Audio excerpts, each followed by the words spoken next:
الحمد لله وحده والصلاة والسلام على من لا نبي بعده وبعد. محترم سامعین و ناظرین، آج کی اس مجلس میں میں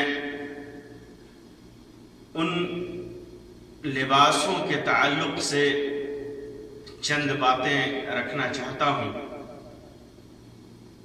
جنہیں ہماری شریعت اسلامیہ نے حرام قرار دیا ہے مردوں کے اوپر اور عورتوں کے اوپر.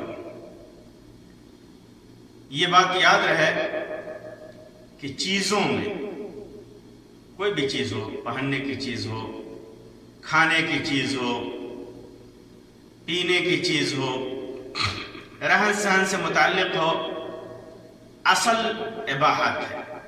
یعنی اصلاً وہ چیز جائز اور حلال ہے، ان کا استعمال جائز اور حلال ہے، الا یہ کہ قرآن و حدیث میں کوئی ایسی بات آ جائے جو اسے حرام کر دے، اس کی حرمت قرآن اور حدیث میں مذکور ہو، ورنہ وہ چیز حلال ہے. تو جو چیزیں، جو لباس ہمارے لیے حرام ہے، ان کا ذکر قرآن و سنت میں موجود ہے. حرام لباسوں میں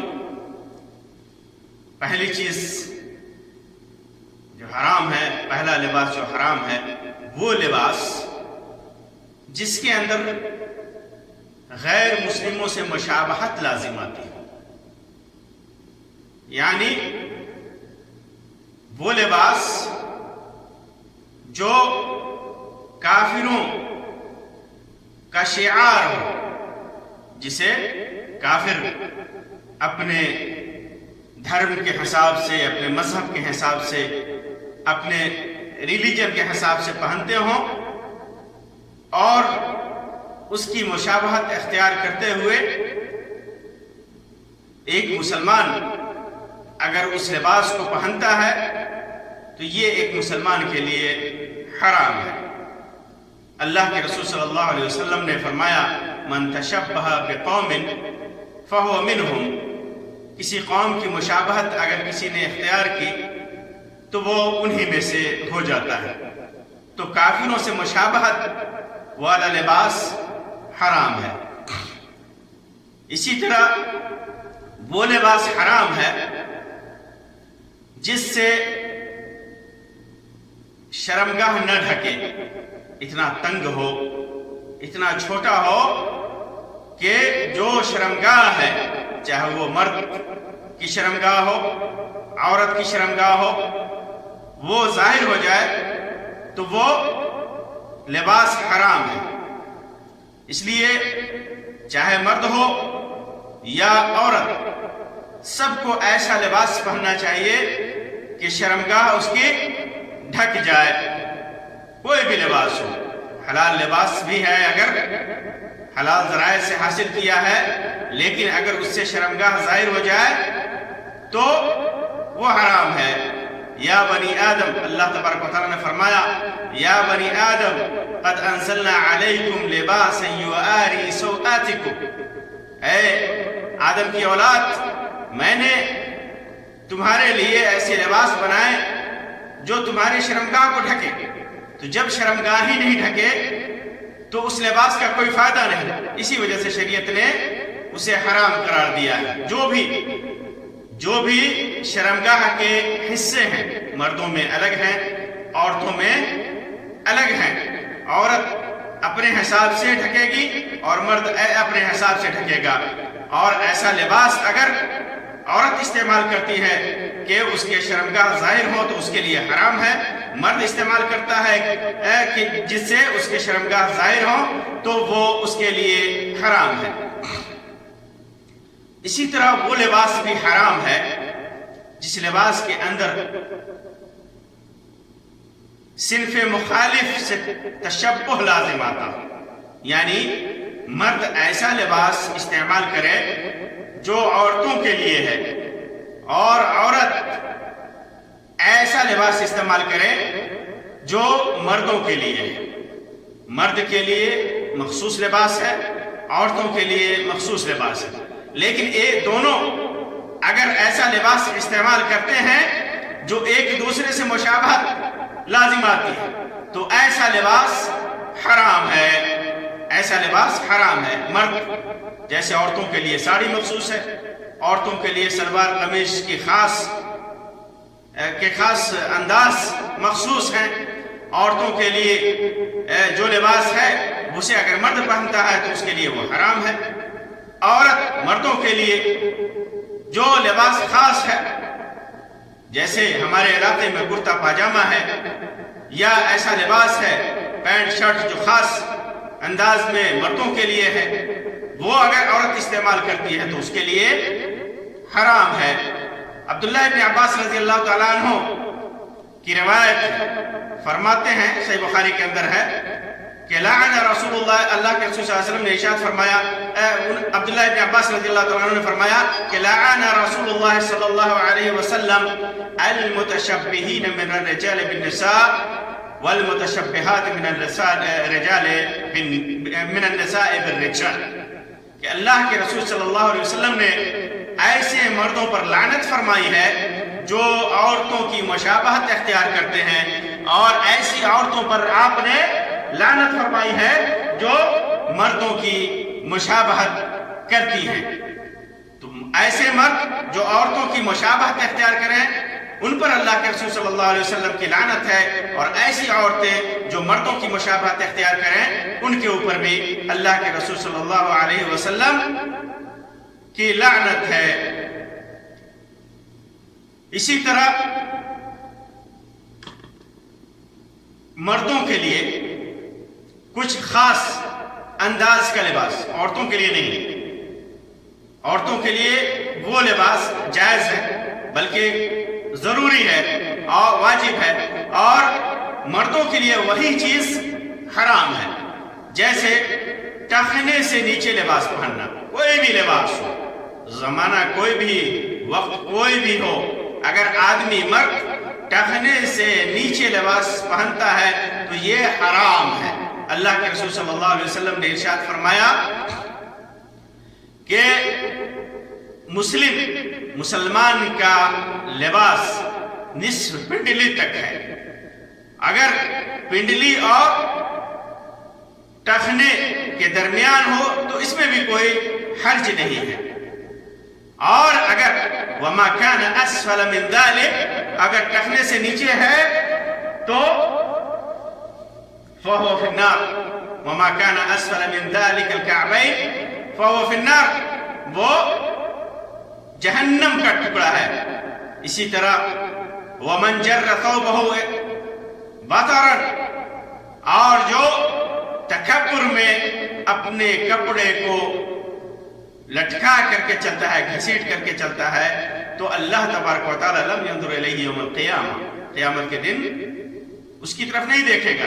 اسی طرح صحیح مسلم کے اندر ابو ذر رضی اللہ تعالیٰ عنہ کی روایت ہے، فرماتے ہیں کہ اللہ کے رسول صلی اللہ علیہ وسلم نے ارشاد فرمایا ثلاثة لا يكلمهم الله يوم القيامة ولا ينظر إليهم ولا يزكيهم ولهم عذاب أليم.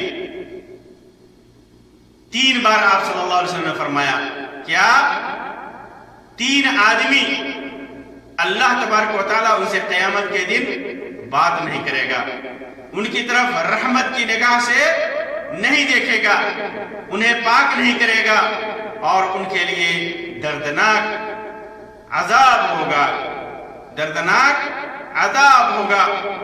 آپ صلی اللہ علیہ وسلم نے فرمایا.